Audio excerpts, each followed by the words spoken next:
Hello.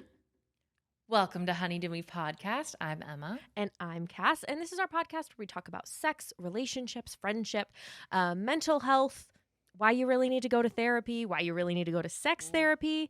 Yeah, pretty much everything from your tip to your tail, legs spread wide open. That's why we're here. And cheers. And Cheers to you. to that. How the heck are you? Ha!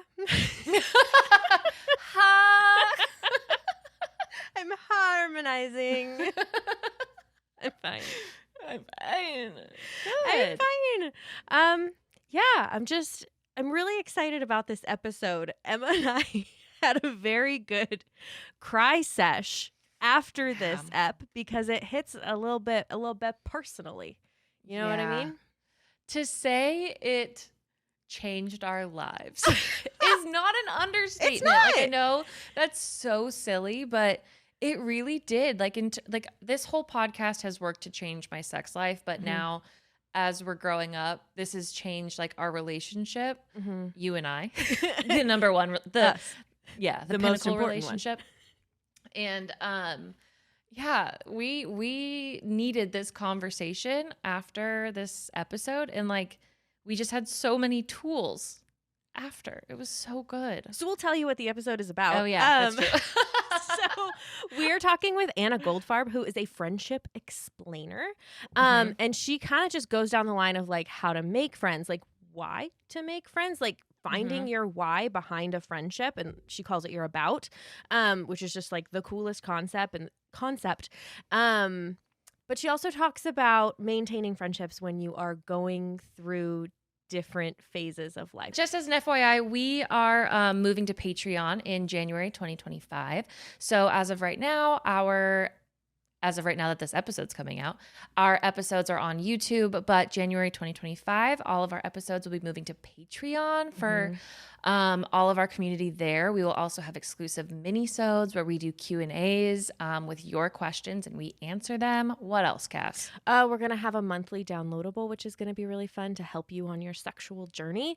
Yeah, and there's more stuff waiting there that we're excited to kind of cultivate as we build that community to see what would best serve all of us. But also you'll get sneak peeks of merch, and I feel like that's one of the most important That's the best things. fucking part. Yeah. I know. All right. Well, we hope you enjoy and we hope you take heaps away from this episode. And we're here for you on the other side. Yep. Love you. Bye. Love you. Bye. Yes, hello. My name is Anna Goldfarb. I'm a friendship explainer. My background is a journalist. I've written hundreds of articles for sites like the New York Times, the Atlantic, the Washington Post, Vice, Vox, and more. I'm obsessed with understanding this current moment of why friendships feel so much harder. And my mission is to help people feel empowered and to understand the forces that are pulling on our friendships and just understand the game and feel like that they have a plan, they have a strategy, and that they can have the wonderful dynamic friendships that we crave. Yeah. Well, as two gals who have been friends for quite some time, we're obsessed with this conversation and we can't wait to dive in. So maybe let's begin with, why are our friendships so important in our lives? Oh my gosh. Well, I mean, friendships are so pleasurable. It's such a fun relationship. You know, ideally, they're not always fun, but but we know the potential for fun.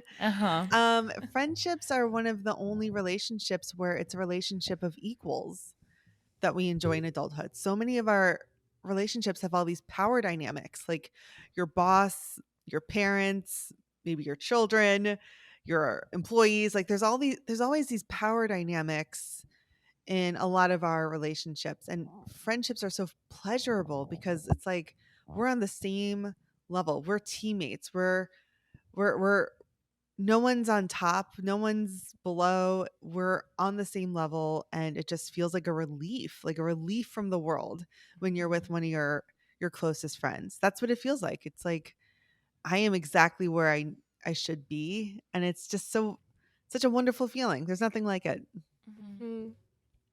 Well, now that you've sold us on friendships, we have been getting listener questions about how to make friends and specifically how to like find meaningful friendships. So, what are your tips for that? You know, I see a lot of this question of how do we make friends? Mhm. And it's so interesting because our phones are full of friends that we've made. Like we Mhm. already have a ton of people that we've met just living in our like being a person in the world. And we haven't mastered that. So we're like, let's get some more in the mix. Like Mhm. let's try some other nuts on the shelf at Trader Joe's. Like, oh, let's try this seasonal item. Maybe this will be nut that's like my favorite nut of all time.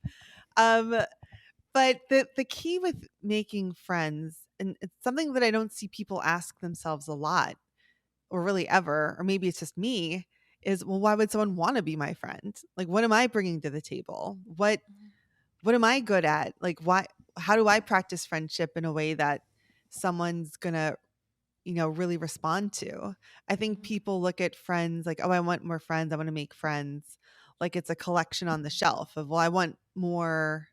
I just want more, Mhm. and not so much I really want to meet like the most awesome people I can, and I want to be a fantastic friend to the most awesome people I can find. Mhm. It's just a different question of, if I meet this awesome person, what am I bringing to the table? How am I going to enhance their life? What are we going to talk about together? One of the most important things I learned writing my book Modern Friendship is about desire. I wanted to know, like, well, why do I prefer one friend over another? Like, why would one Mhm. friend prefer me over one of their other friends? And what I learned about desire is that it's like gas in a car.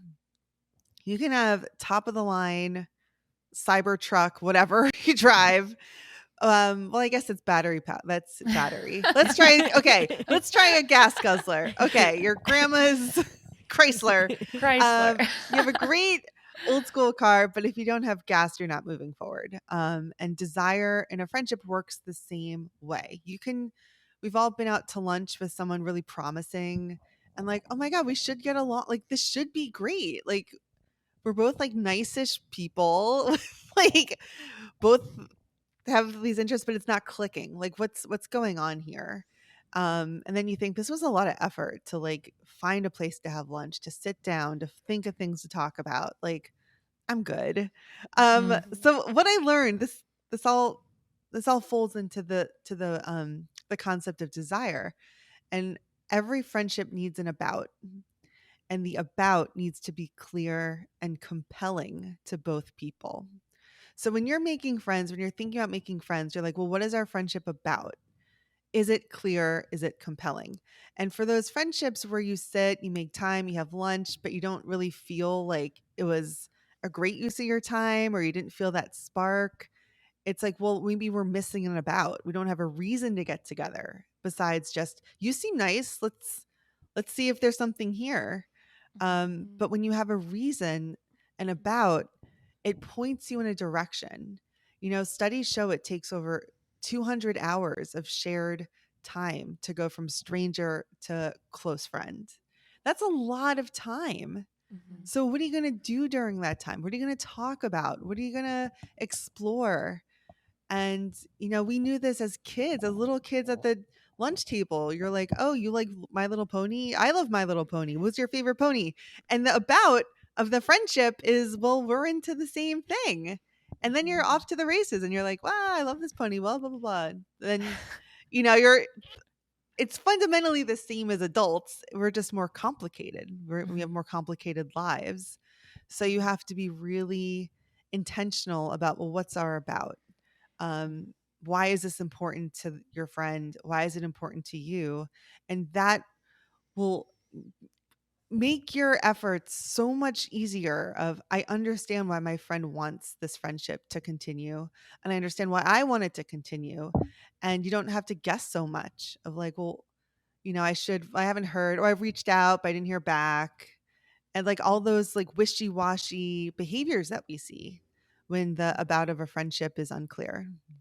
Yeah. So, can you like find an about with any potential friend, or does it come more naturally? Because I think about like when Emma and I first started to become friends, it was so easy. Like, and I think maybe our about has always been being really honest and vulnerable. Like, this has always been a friendship where we can do that. But then I've had other people that I met in college that like it just, I tried and we would hang out and it just never felt like it flowed the same. Like it just wasn't as easy. I would have to think of things to say. And so Yeah. is that like I could have had those friendships as well if I had just found an about, or maybe there was no about to be found? Well, abouts can change. They can be outdated or they can be absent. So when you have a childhood friend and your about is, going to the same school or living in the same place, but then, you grow up, move away. Well, how often do you want to talk to this friend? Oh, every 6 years. Well, what do you talk about? People back home. How compelling of an about is it for you that, you're not seeking each other out? There was a study done in 2020 by two Cypriot researchers, and I can't pronounce their name. I'm so sorry. I will I'll email the names to you. But they identified 5 reasons why people tend to make friends. And the first one is career. You want people to network with or to, give you camaraderie at work. The second one is mating. You want to, go out clubbing with your friends in your 20s. You want to like meet people. You want to hook up. You want to, you know, you want someone to play wingman or wingwoman. The third reason is emotional support. That's a great reason to, we turn to our friends. The fourth one is hobbies and passions, people who are into the same stuff you are. And the last one is really just being part of a group, like joining a book club, just to be around other people. So those are the 5 reasons we tend to make friends. So when you think about the challenges we have, in our growing like 20s, 30s, 40s, it's like, well, am I in the same career path as my friend? Can we help each other with work? And if the answer is, well, actually, we're in totally different fields, that's one less window that you guys have. Meeting, like when you've settled down and you're not as interested in going clubbing or going to bars to meet people, well, that might take away that about of, well, that's not compelling to you anymore. So you're left with 3 things: emotional support, hobbies and passions, and just being out and about part of a group. So then you could kind of see like, well, this helps explain behaviors of why am I going closer to some friends and drifting away from others? Because what's our about? And, if it's emotional support, well, if one friend has a baby and that can't be a priority for them, you can see how the friendship is going to be shuffled. Because if our friendship's about giving each other emotional support and one friend, can't do it or loses their job or is grieving, like anything that happens with our complicated, busy lives, it really shuffles the friendship and you have to renegotiate. You got to renegotiate. It's like, I see that you have a newborn, you're in survival mode. I get that you can't just be on the phone for 2 hours like a day listening to me not complain, but vent. I guess that's a nicer word. Then it's like, well, what else are we working with? Hobbies and passions, and just it's like you can lean into it. Like, well, what else is important? What else is compelling for you, and how can I help? Um, how does that sound to you guys? Does that sound like how your friendships have sort of been playing out with abouts and stuff? Yeah, it's so interesting the way that you've phrased friendships and asking yourself questions, because I don't think I've ever asked myself that question. Like, what do I bring to friendships? Why is this valuable to me because of like what I contribute? And then also with the about, I've always just assumed we click or we don't. And I've been a little bit more confused about like, we really click, but when we're together, we only talk about books, or we really click, but when we're together, we only, I don't know, gossip or go out for drinks or something. It's like, yeah, we're great, but we fit into like a category. And I guess I've just never thought too hard about that. But this is so interesting because I think having an about does still, or it makes everything still feel meaningful, even though it's a little bit different than how my friendship is with Cass or my other friends that maybe I've known longer and we're more vulnerable. But these other friendships that just fit into the other four categories of why we make friends are still so meaningful. Their about is different. And I think that's really interesting to think about. Yeah, it's like, oh, it's not so personal. It's, well, what are we talking about? Yeah. What are we building? What are we exploring together? It's not so much, if I don't hear from a friend, it may be because it's not personal that they don't love me or enjoy me. It's, what is the invitation? What are we doing together? And is that a priority to the other person? One of the best, most like useful strategies is to be accountability buddies with someone, to reach a goal. And then you have an about, like, well, what are we going to talk about? We're talking about this goal. What are we going to why are we going to make time to see each other? Because this goal is important to both of us independently. So then the friendship can thrive. But if you don't have a goal, if you don't have a reason to get in touch, we tend to not reach out. One of the most helpful things I learned is that there's two categories of friendships. There's active and there's memorial. And active friendships are the one where there's that really clear about to the friendship. You see each other all the time, you talk all the time. Like, you guys have the podcast as an about. Like, you're going to be in touch, you're going to make time, you're going to, make it happen. And then we have those memorial friendships that are more periodic. And it helped soothe me to understand these two categories and what I've been seeing in my life, because I think it can be very heartbreaking when you have an old friendship, but you're not in touch and you don't really know why. You don't know when you're going to see them next. It's just such a lonely, strange feeling of like, I know I have best friends, but they don't live near me and they're not part of my active life, but they're still important to me. So, they're memorial friendships. We love them. They're not going anywhere, but it's also very different than these active friendships that you see all the time. I really appreciate the visual that you used of windows for those 5 different categories, because it's like I'm picturing like a wall with 5 windows in between each friendship. And it's like with Emma and me, I feel like most of those windows are open, and they have been most of our friendships. So we can like use each one of those windows. But with other people, it's like maybe I only have 2 of those windows open, and that's great. It just feels different. And so I really appreciate that visual. And also the distinction between the two types of friends, because I do have friends that I love so much, and it's like I see maybe once every couple of years, and it's like I'll ask myself why. Like, that's somebody I could see all the time, but it's like it just doesn't work for our schedules. And so I'm like, am I not valuing those friendships as much as I should be? I don't want to lose them. And so that does feel comforting to think of them as just a different type of friendship that can stay there and just continue as is. Yeah, and feel like we're not doing anything wrong. When I started reporting on friendships in 2017 for the New York Times, and I really wanted to understand, like, my friendships feel like wild stallions. I constantly feel like guilty that I'm not doing enough. Am I what part am I playing in this friendship stalling out? Like, what part is my friend playing? And I really had no idea. I was so disoriented with this landscape. Another really helpful thing I learned writing this book is that we live in a hyper fluid society. It has never been easier to shed friendships. I mean, it's just so easy. Um, and part of the benefit of that is that we can make friends at any time. We can make friends, I mean, with anyone across like pretty much the planet at any time. But of course, the drawback is you can drop friends easier than ever.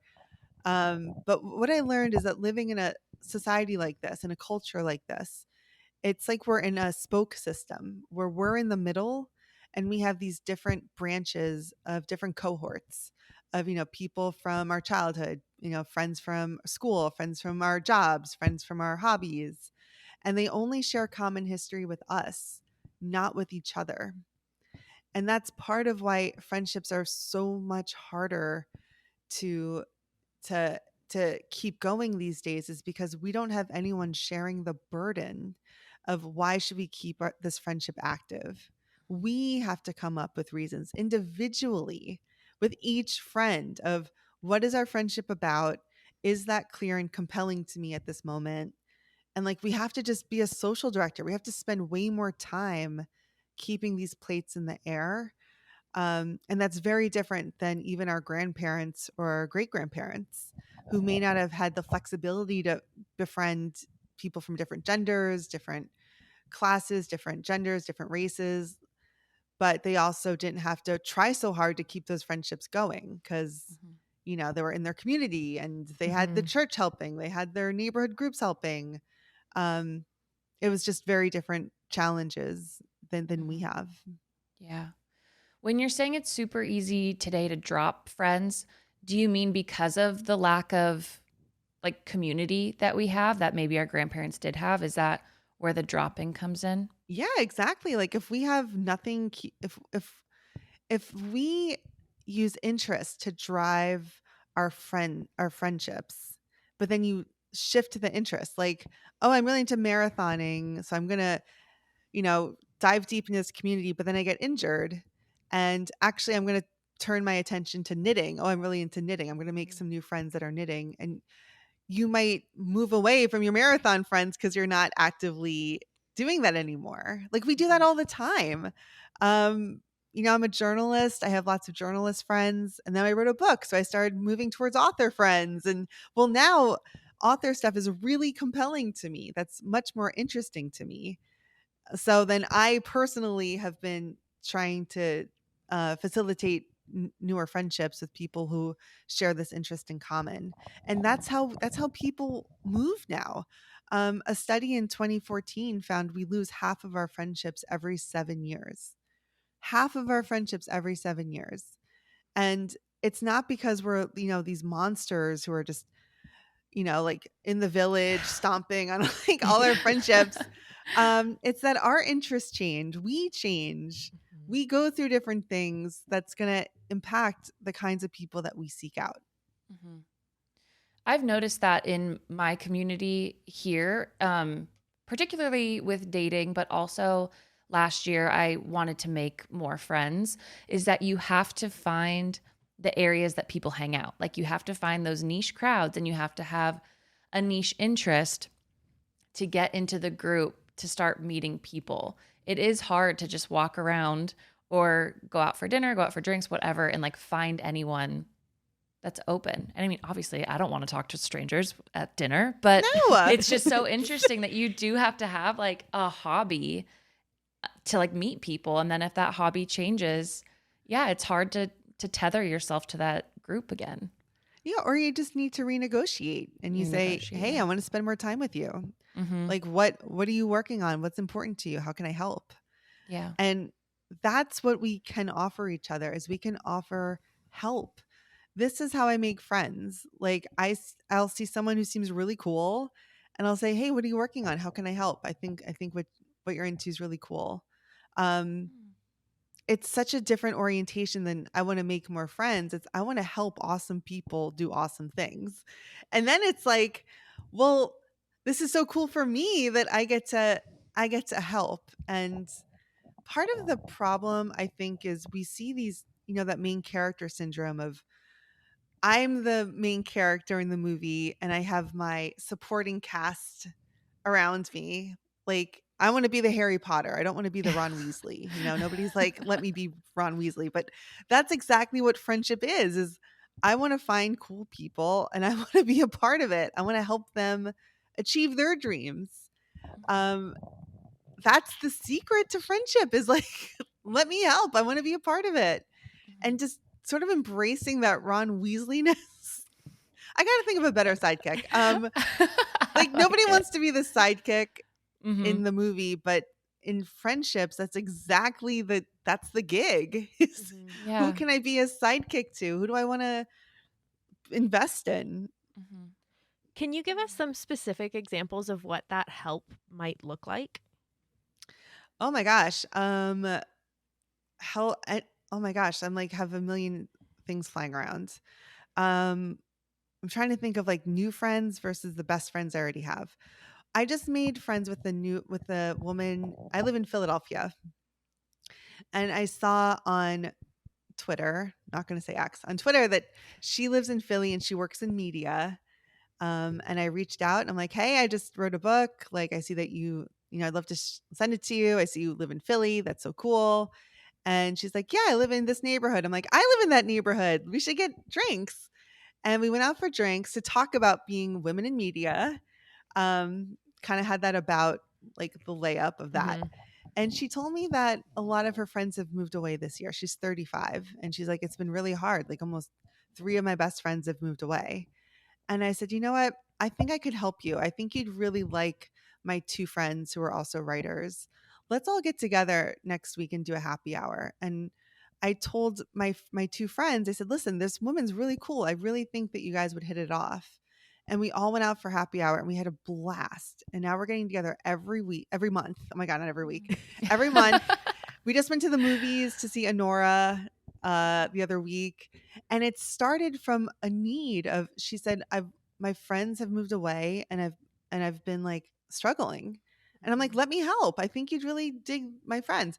And for my friends, they were more likely to come because I said, here's what's in it for you. I think you'd really like this person. She's awesome.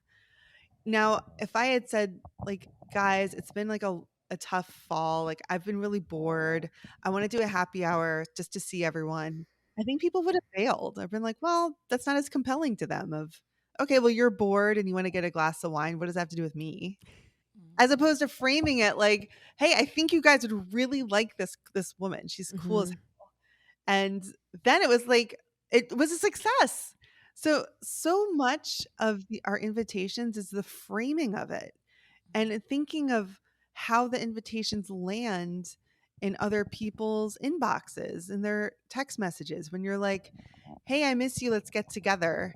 You're giving someone a homework assignment of like, okay, well, where, when, Mhm. why, as opposed to if you reach out and you explain why, like, hey, I see that you work in media. We probably know a lot of people in common. Do you want to get together? I'd love to hear about, what it's like living in Philly, working in media for you. Well, that was more compelling to her than just, we should just meet up.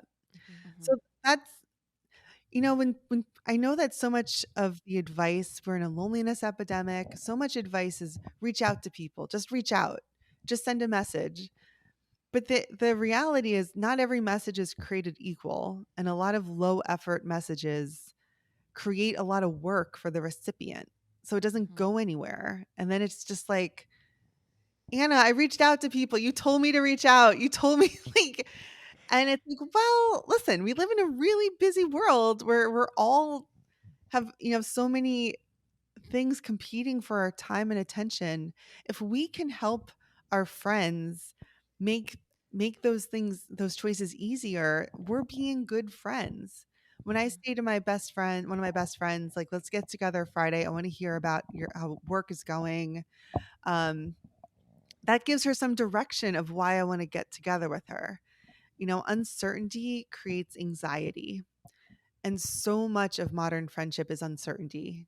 I thoroughly appreciate um, a description of why me and why we should hang out and the plans and the intention that you're describing. I'm also wondering how we discover our like what I can bring to the table as a friend, because I also think accepting friendships and like feeling that you deserve people who are reaching out to you and deserve, you know, because you're super cool. Like, I want to get dinner with you because I love you. It's like, I feel like a lot of that, there's the hurdle to it is feeling like you deserve it and what you bring to the table in return. So, do you have any tips for beginning to understand like who we are in a friendship and what we do bring to the table and our value? Well, it does. Modern friendship requires maturity. It requires authenticity, and those are essential ingredients to making this friendship thing work for you.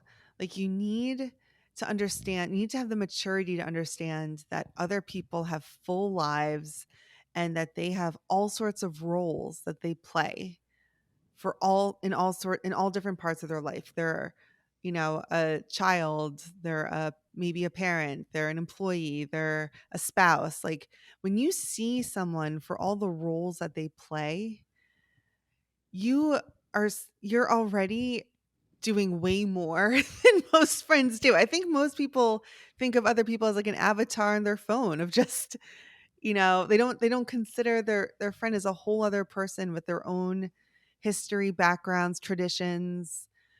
Really the best thing you can do is have curiosity about someone else and to say, it's called social identity support. And there's a small study done by this woman, Caroline Weiss, and she looked at a small study. It was like 67 freshman women, and they predicted who would be best friends in 4 years' time. And they found that friends that provided one another social identity support were much more likely to be friends in 4 years.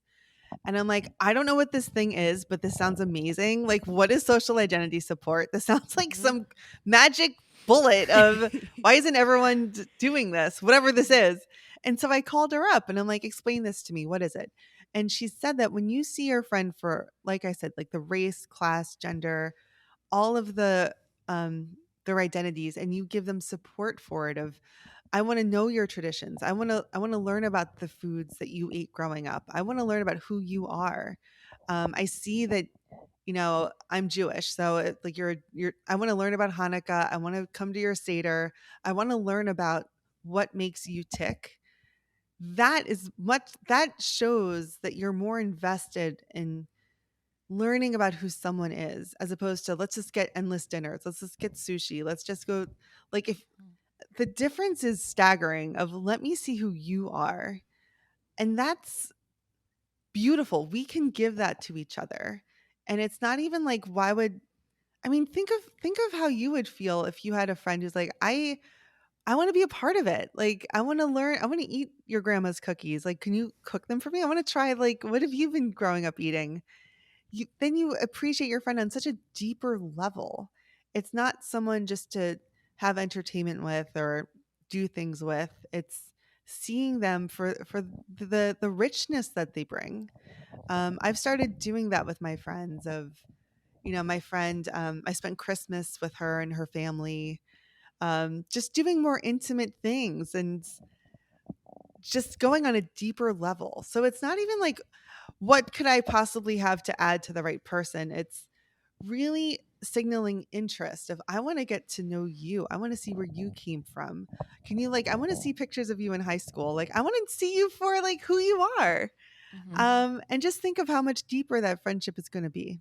Mhm. Can we apply that same concept to friends that we already have who are now transitioning into different life stages? Oh my God. I think it's really freeing to talk about it. One of my closest friends has 2 young children. She moved a half hour away, which isn't like crazy, but it's far enough where it's actually really disrupted our routine because, Hmm. it's just hard. I mean, she lives in a different state now. Um, but when I finally saw her, it was about like 6 months during the pandemic before I could like actually see her. Maybe even longer. It's probably like a year and a half actually, now that I think about it. The first thing I said to her was, before we even got our coffee, before the waiter even came to our table, I said, I want you to know, I know you think about me all the time. I think about you all the time too. It's okay. I'm not going anywhere. And, I know that this is hard. I know that we both wish we could spend more time together, but right now in this season, I know we can't do it. But don't ever think like you're not important to me. I'm not going anywhere. I'm paraphrasing. Yeah. But basically, I watched her like shoulders relax. And she goes, I do think about you all the time. I'm like, I think about you all the time too. And it won't be this way forever. And I'm not going anywhere. And this year, for her birthday in March, all she wanted for her birthday was a slumber party with me. And she had her husband watch her 2 kids, and my husband skedaddled to his mom's for the night, and we had a slumber party. I'm in my 40s. Like, we made it happen, but we had that moment because I like to think I gave her permission to feel like it's okay if I can't be your priority. Like, I know that you love me. I love you too. The door's always open. I'm not going anywhere. Like, that's something we can give to each other. We can name it. We can give it language. We can say, "Hey, I know that like this isn't your priority, but I'm not going anywhere." It'll be okay. Mhm. And it's just so beautiful. It's so beautiful. And we don't have a lot of modeling for this in our pop culture. Like there's so much stuff with romance. There's so many, ways to show, ways to negotiate romance, but we don't see a lot with friendships. We don't see a lot of giving grace of, I get it. You're in survival mode. One of us is in survival mode, one of us isn't. So I get it. You're drowning. I love you. I'm here for you. And I get it. It's okay. Mhm. Oh, that was Oh my really God. sweet. No, it was just really sweet. And I think pointing out, like with Cass and I, yes, we've been at different stages and then now different locations for a while now. And when we get on the phone, we'll be like, oh my God, like I miss you. I miss chatting every day. But having conversations about our needs in the way that you're saying, like, of course I'm here for you. I know that we're different and I know we're different stages, but like, I'm always here for you if you need anything. I feel like that's always a hard conversation for humans. It's always hard to be like, you have needs, I have needs, and maybe we're not there right now to being like where we were, able to meet them on a day-to-day basis, but like we're here for each other and it won't always be that way and we'll get back to it. I just those need conversations are always so much harder than they should be. Well, it's hard. I think a lot of people go wrong in that one friend, from what I've seen, their priorities change, and another friend feels abandoned. Of like, well, you used to be available, you were my emotional support all the time, and like now that this is changing, I'm really unhappy. I'm uncomfortable with this. And what I encourage people to do is to have more flexible expectations of, listen, like this is how people are. Like this people are going to change, shift. Um, that's what we do. We grow.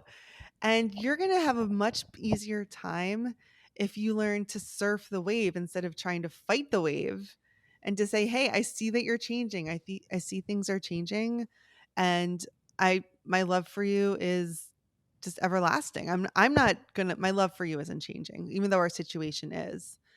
Um that's something that I think we have to get more comfortable doing it, because our society is so fluid. Mhm. And I think we're bumping up against watching our grandparents' friendships, or like expecting friendships to stay static, like Friends, the TV show, where it's, 20 years at the same cafe or something. That's not how life works. That's not realistic of how friendships work. Friendships are very fluid. They're supposed to be fluid, and they're hyper fluid nowadays. So listen, this is nothing's wrong. Nobody's a jerk. There's other stuff going on. Everything's going to be okay. My hope is when people, listen to this conversation, or hopefully check out my book, hopefully they'll see that there's way to ground yourself in a moment in time where everything feels like it's shifting. You can earthquake proof, you can shatter proof your favorite friendships by really having conversations like this of, Mhm. hey, I know that things are going to get like shaky, but I love you. I'm not going anywhere. And by understanding, okay, this is more of a memorial friendship now, doesn't mean anyone's doing anything wrong. It means that it's just not an active friendship. And I can, I can, I can put the right expectations on the right relationship, knowing these terms and these words and this organization of how people fall at the Mhm. moment. Mhm. I think those conversations can also be hard to have because I think sometimes things change when we don't want them to. Like we're making these decisions and changes that we do want that are then impacting these other things that it's like, well, I wanted that to stay the same. Like I wasn't ready for that to change. And I so know. saying like, oh, it has changed, and admitting that as good as it is and as earthquake proofing as it is, it's hard to admit that it's different now because that's Yeah, not what you wanted. yeah, and you have to grieve. You have to grieve it. I remember grieving when my sister got married, of like everything's changed. Like she's not my sister. It's just like she's a wife now. And I really got my feelings about it, and I didn't have the language. I just knew that I was like really bummed. But also, I was a dummy. It's fine. My friend I have a different relationship with my sister. It has changed. It doesn't mean it's bad. It just means it's different. And I had to wrap my head around it. And I think when I was younger, these when you're first hit with these changes to your friendships, it's so overwhelming. Like it just feels like everything's slipping out of your grasp. And I'm here to tell you things are not like it's okay. Like things are Mhm. okay. These things are normal, they're inevitable. People are going to, falling in love will cost you two friendships because your availability plummets and your priorities change. So, like, this is the gig. This is what happens when you are an adult and you fall in love and you create a life with someone else. But it's just looks different, but it doesn't mean that it's all gloom and doom. It doesn't Mhm. mean that at all. Yeah. And it's so good to hear that, like you're saying, there's so many examples for relationships, and we talk a lot about relationships and how that evolves, but not these like relationships that arguably last longer or Cass has lasted longer than any relationship I've ever been in. So it's like, but we don't get a ton of dialogue around how those relationships shift and change, that when they do, it feels so much like the world is ending.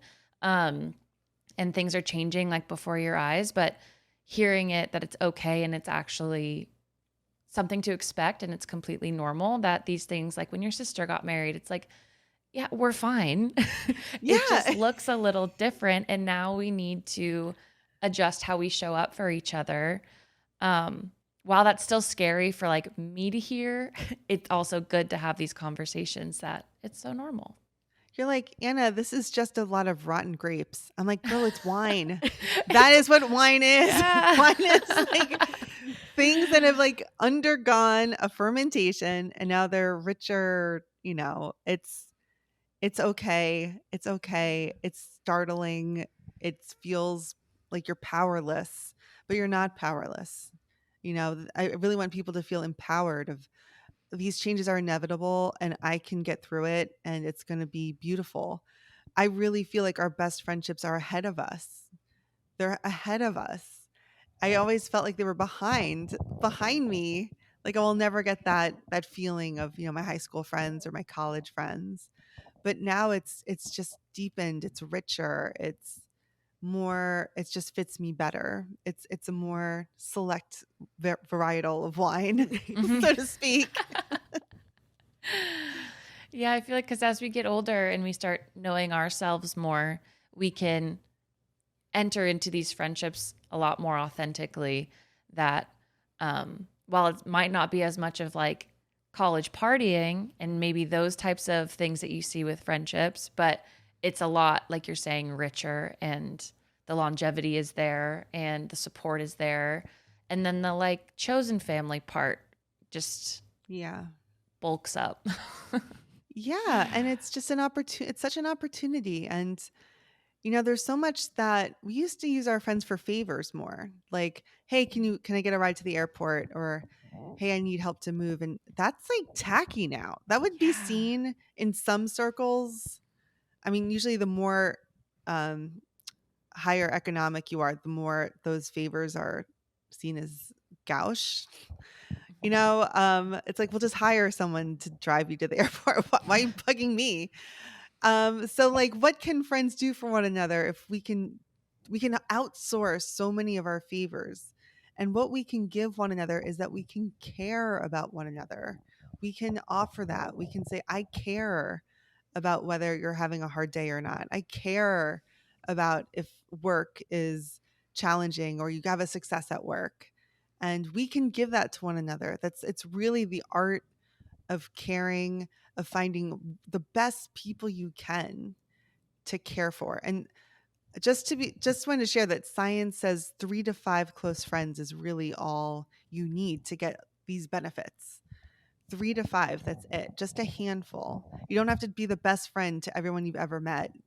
Like it's really about this is enough. I just need 3 to 5 friends and I need to learn how to be an outstanding teammate to them. Mhm.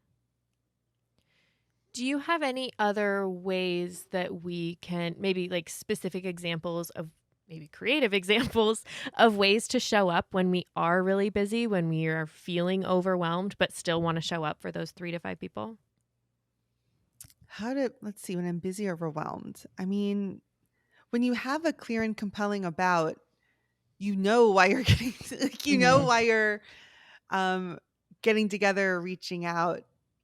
Let's see, when I'm busy or overwhelmed, I still make time. Even when I was the busiest, when my book came out, I still saw my friends like every week, my few friends. Like, it's Mhm. just my lifestyle of, I mean, really, it's about communication of, Mhm. hey, I'm really busy. Like, removing uncertainty. That's my biggest tip, is removing uncertainty is the best gift you can give your friends. Like, hey, I know my birthday's coming up.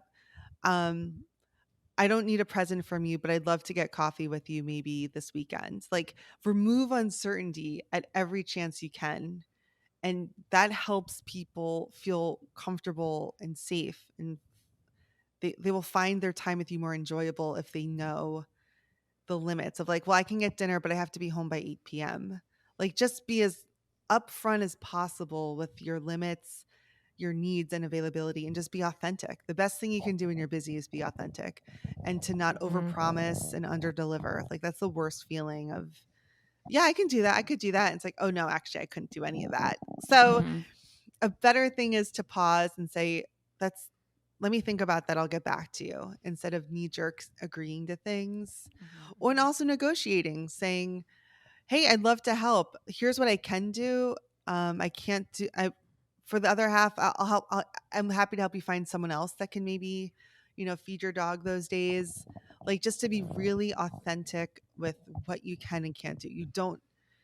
What I learned is that when you're people please, or you agree to do something that you don't really want to do, that's a form of lying.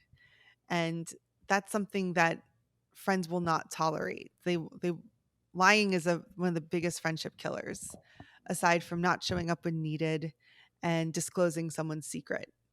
So, like, those kinds of betrayals. So don't lie. Don't lie to your friends. Don't like make. So ever since I wrote this book, it's like, I don't want to be the kind of person that lies to their close friends. And that's it. So when you're busy, don't lie. Just be authentic and share what you will, what you won't do. And you got this. And then your friends will trust you. They'll know that your word is good. Mhm. Yeah. Oh, Did we I cover love it? Did we that. solve I it? feel like we I I feel feel like like we we did. did. Cass, do you have any other questions that you wanted to I don't think so. cover? I love the new perspectives that you gave us. Mhm. Thank you. Yeah, I feel like Yeah. you gave us so many things to think about and use moving forward. I'm so excited about the concept of an about. It just, yeah, Yeah. I love the intentionality behind it. I love that it takes away any ambiguity. Like, it just feels very, I don't know, feels like where I want to be. Mhm.